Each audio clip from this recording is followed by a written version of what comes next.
Okay, back in business here. So here is homework 6. And I did each one circling the final solution.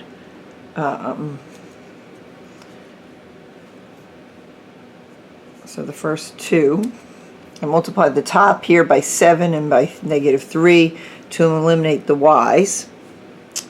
But you might have done it a different way. But the answer has to be 2, 5. X is 2 and y is 5. It depended on how you chose to eliminate which variable. You could use a different number and eliminate, and probably should come up with the same answer.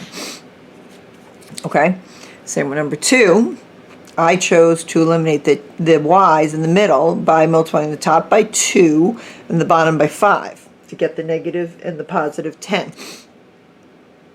And I got x is 2, and then substitute back in to get the y, and y is -1. Okay, these take work, thinking, accuracy, being neat. Notice I write out every single step. I'm not doing anything in my head. It's too easy to make mistakes. Third one, I chose to get rid of the x's. Doesn't matter. You could have done the y's, which would have been like 5 and 3. I multiply the top by 3, the bottom equation by -4. Hence got me the negative and positive 12x. Eliminated, made y is 7. Once I got the y, I substitute back in, and I get x is 8.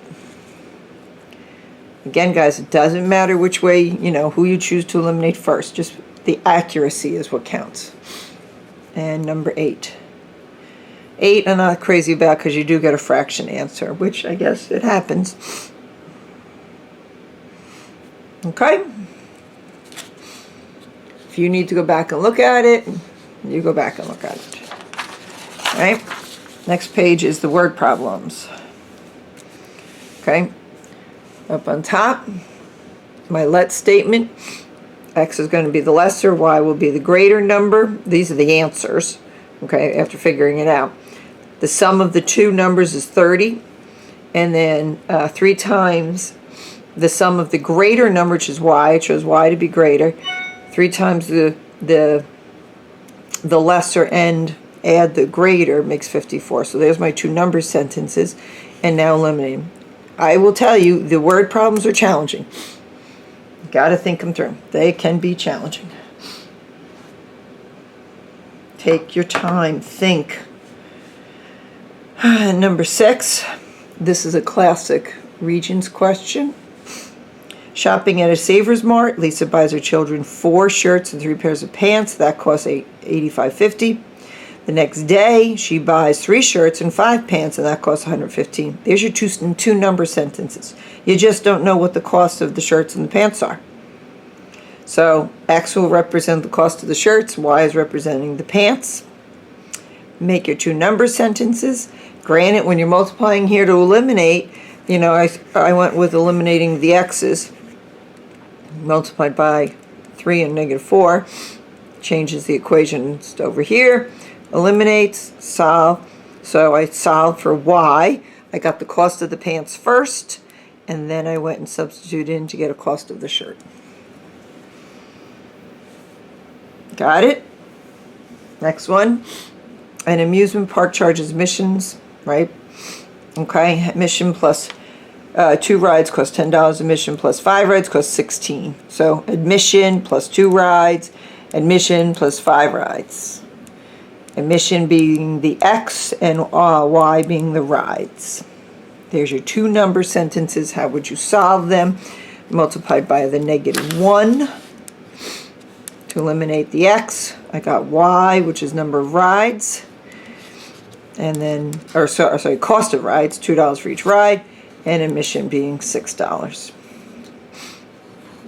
And I make sure you always label or identify what it is that you were trying to solve in the first place.